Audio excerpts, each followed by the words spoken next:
मैं Pankaj Yadav, assistant professor drawing and painting, government college Deogarh, Rajsamand से आप सभी चित्रकला विद्यार्थियों का, विशेषकर बीए द्वितीय वर्ष के चित्रकला विद्यार्थियों का स्वागत करता हूं, क्योंकि यह जो लेसन मैंने बनाया, चैप्टर जो है, ये सब बीए द्वितीय वर्ष के सिलेबस में आते हैं।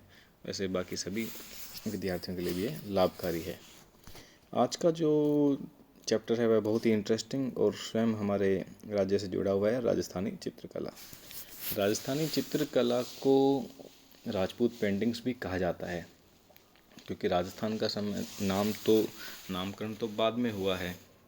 उससे पहले तो इसे राजपूताना ही कहा जाता था, तो इसलिए इसको राजपूत पेंटिंग उस समय कहा गया। एक विद्वान थे जिनका नाम था आनंद कुमार स्वामी। उन्होंने एक पुस्तक लिखी थी, राजपूत पेंटिंग, 1916 में। उसमें उन्होंने इस चित्रशैली की खोज करी और इसके बारे में लोगों को बताया। तो राजस्थान की जो चित्रकला है ये कितनी पुरानी है, कैसे है, तो हमने पहले पढ़ा था मुगल चित्रशैली और उससे पहले पढ़ी थी जैन चित्रकला, जो कि लगभग 11वीं-12वीं सदी की मानी गई है। तो जैन चित्रकला को हमने गुजरात शैली भी कहा था, आपको याद हो। गुजरात राजस्थान के बिल्कुल समीपस्थ राज्य है, बॉर्डर मिली हुई है, तो वहाँ के चित्रों का प्रभाव हमारे राजस्थान में भी होता था। राजस्थान में भी उसकी तरह जैन धर्म के चित्र बनते थे, जैसे कि मैंने यहाँ कुछ नाम बताए हैं कि ताड़पत्री ग्रंथ जैसे श्रावण प्रतिक्रमण चूर्णी जो आहड़ से मिलता है, देलवाड़ा से मिलता है सुपासनाचार्यम, जिसका समय काल 1422-1430 ईस्वी का है। तो ये जो चित्र ग्रंथ हैं ये राजस्थान में ही चित्रित हुए, तो इसका मतलब राजस्थान में चित्रकला होती थी। तो क्योंकि जैन ग्रंथ हैं तो इसको जैन शैली बोला गया। पर जब जैन धर्म के अलावा भी अन्य धर्मों के या अन्य विषयों के चित्र बनने लगे और इसमें कुछ राजस्थान के कलाकारों का इनपुट आया, उनकी कुछ स्पेशल विशेषताएं इसमें शामिल हो गई, तो ये धीरे धीरे करके राजपूत चित्रशैली में परिवर्तित हुई। 1426 ईस्वी का जो कल्पसूत्र ग्रंथ है या 1451 ईस्वी का जो बसंत विलास ग्रंथ है, इसमें राजस्थानी शैली के बीजांकुर दिखाई देते हैं। बीजांकुर दिखाई देने का मतलब हो गया कि अब ये चित्र जैन शैली नहीं रहे थे, जिनमें काफ़ी परिवर्तन आ गया था, तो हम इन्हें स्पेशली राजस्थानी चित्र शैली के चित्र कह सकते हैं। अब 12वीं सदी से 15वीं सदी के मध्य बहुत सारे ग्रंथ क्या हुए, चित्रित हुए, और इन चित्रों में जो अपभ्रंश रूप था, जो जैन शैली का रूप था, जो गुजरात शैली का रूप था, वो बिल्कुल ख़त्म हो गया। और यहाँ से 16वीं सदी से हमें शुद्ध रूप से राजस्थानी चित्रकला या राजपूती चित्रकला दिखाई देती है, या शुरू मान लेना चाहिए। और ये कहाँ से शुरू होती है राजस्थान में? मेवाड़ से शुरू होती है। जो हमारा मेवाड़ है, इसी को इसका श्रेय जाता है राजपूती चित्रकला को प्रारंभ करने का। चावंड एक समय मेवाड़ की राजधानी थी, और यहाँ पे उस समय नसीरुद्दीन नामक एक चित्रकार थे, जिनका समय काल 1605 के आसपास था। उन्होंने यहाँ रागमाला चित्र श्रृंखला में राजस्थानी चित्रों का सुदृढ़ रूप सामने आ चुका था। अर्थात जो उन्होंने 1605 में रागमाला चित्र बनाई, श्रृंखला बनाई, उसमें जो चित्र बने वो शुद्ध पूरी तरह से राजस्थानी या मेवाड़ी चित्र थे। और इससे ये प्रमाणित हो गया कि राजस्थानी चित्रकला का उद्भव कहाँ हुआ? मेवाड़ में ही हुआ था। अब राजस्थानी चित्रशैली का वर्गीकरण पढ़ लेते हैं। तो राजस्थानी चित्रशैली का जो वर्गीकरण है, राजस्थान बहुत बड़ा है। एक कोने से दूसरे कोने जाने पर भाषा, संस्कृति, भूगोल सब में काफ़ी बदलाव आपको दिखाई देता है। इसलिए जो चित्र बने हैं उन चित्रों में भी काफ़ी अलग अलग तरह के चित्र बने हैं, इसलिए उन्हें भी वर्गीकृत कर दिया गया है ताकि अध्ययन उनका आसानी से किया जा सके। तो कुछ शैलियाँ बन गई और कुछ उनकी उपशैलियाँ बन गई। मेवाड़ जैसे 4 वर्गीकरण हमने नहीं, विद्वानों ने ही किया ये। तो पहला जो है वो मेवाड़ आता है, मेवाड़ शैली आती है। इसमें उदयपुर उपशैली है, नाथद्वारा भी एक उपशैली है, और देवगढ़, स्वयं देवगढ़, राजसमंद जिले का देवगढ़ कस्बा भी, यहाँ पर भी एक चित्रशैली थी, और प्रतापगढ़ भी एक शैली थी, उपशैली थी किसकी? मेवाड़ शैली की। तो ये कुछ उपशैलियाँ हैं, मतलब मेवाड़ में कहाँ कहाँ चित्र बनते थे। मारवाड़ एक अन्य, इसमें राजस्थानी राजपूती चित्रकला की अन्य शैली है।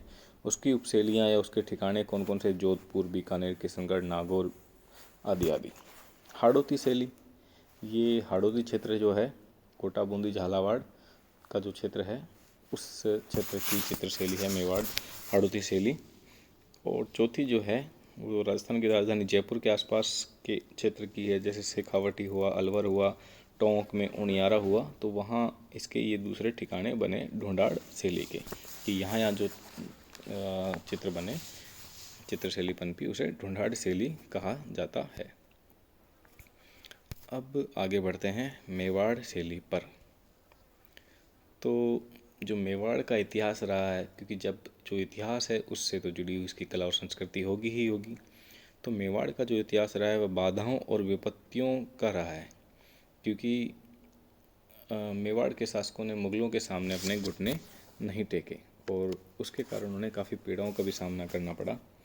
उन्हें अपनी राजधानियाँ बदलनी पड़ी, कुंभलगढ़, चावंड, चित्तौड़, उदयपुर आदि आदि अलग अलग राजधानियाँ अलग अलग शासकों के समय रही, जिससे क्या हुआ, जो चित्र के केंद्र थे वो भी बदलते रहे। तो मेवाड़ की जो संस्कृति है वह धर्म, कला, संस्कृति की रक्षा करने वाली संस्कृति रही है। हमारा कल्चर इस तरह का मेवाड़ का रहा है। तो यहाँ चित्रकला काफ़ी बढ़िया पनपी, फूली और फली फूली। महाराणा कुंभा, इनका तो इतिहास में मतलब नाम ही है, स्वर्ण काल है ये हमारे मेवाड़ का एक तरह से। उनके समय भी चित्रकला को काफ़ी आश्रय दिया गया। यहाँ कुछ चित्र मिलते हैं। यह जो चित्र है यह मेवाड़ शैली के प्रारंभिक समय का चित्र है। इसमें एक चश्मी चेहरा, पौने दो चश्मी चेहरा दिखाई दे रहा है। यह भगवान शिव का एक चित्र है, हाथों की मुद्राएं। इसमें थोड़ा हल्का सा अभ्रंश शैली का प्रभाव है, पर ये काफ़ी हद तक मेवाड़ शैली है। मेवाड़ पूरी तरह से मेवाड़ शैली का चित्र है। चावंड से प्राप्त नसरुद्दीन कृत 1605 ईस्वी में बनाई गई रागमाला चित्र श्रृंखला मेवाड़ शैली में अपना एक विशेष महत्व रखती है, क्योंकि इसी ग्रंथ से पता चलता है कि भैया राजपूती शैली, मेवाड़ी शैली प्रारंभ हो गई है। इसी क्रम में जगत सिंह के समय का नायक नायिका भेद का चित्र मेवाड़ शैली का उन्नत चित्र है। जगत सिंह के समय, तो जगत सिंह का जो काल था वह चित्रकला की दृष्टि से मेवाड़ का स्वर्ण काल था। तो महाराणा जगत सिंह का समय लगभग 1640 ईस्वी के आसपास रहा है। उनके समय ही शहाबुद्दीन ने भागवत पुराण को ग्रंथ को चित्रित किया। मनोहर चित्रकार ने रामायण चित्रित करी, सुरसागर को चित्रित किया। और ये उसी समय का एक चित्र है गोधूली बेला।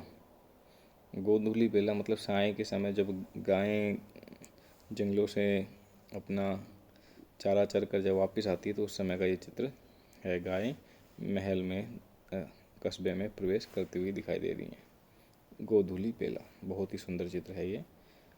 राज सिंह के शासनकाल में शहाबुद्दीन द्वारा एक और ग्रंथ चित्रित किया गया जिसका नाम था भ्रमर गीत। राज सिंह का काल ये बहुत ही विशेष माना जाना चाहिए, क्योंकि राज सिंह के समय नाथद्वारा में के सिंघाड़ गांव में श्रीनाथ जी का प्रवेश हुआ था। उन्होंने उनकी मूर्ति को यहाँ स्थापित करवाया था। और तब क्या हुआ, वल्लभ संप्रदाय के कलाकार का गढ़ बन गया नाथद्वारा। और नाथद्वारा में भी बहुत से चित्र, कृष्ण विषय के चित्र, श्रीनाथ जी के विषय के चित्र बनने लगे। और नाथद्वारा में आपने सुना होगा पिछवाई चित्रशैली बहुत फेमस है। पिछवाई चित्रशैली क्या होती है कि श्रीनाथ जी की प्रतिमा के पीछे जो कपड़ा लगता है उस कपड़े को चित्रित किया जाता है और उसमें कृष्ण विषयक चित्र बनते हैं, तो वह पिछवाई चित्रशैली है। उसी का एक नमूना यहाँ है। ये पिछवाई चित्र है, नाथद्वारा चित्रशैली का ही उदाहरण है। इसमें यह चित्र जो है भगवान श्रीनाथ जी के पीछे लगता है। गायें किस प्रकार की बनी हुई हैं, भरी हष्ट पुष्ट, और मानव आकृतियाँ हरी हट्टी कट्टी मोटी, और महिलाएं थोड़ी कम कद की, कम ऊंचे कद की, ये सब इसमें दिखाई दे रहा है। तो अब मेवाड़ शैली की कुछ खास बातें पे भी नज़र डाल लेते हैं कि मेवाड़ शैली में पुरुष आकृतियाँ गठीली मूँछों युक्त बनाई जाती थी।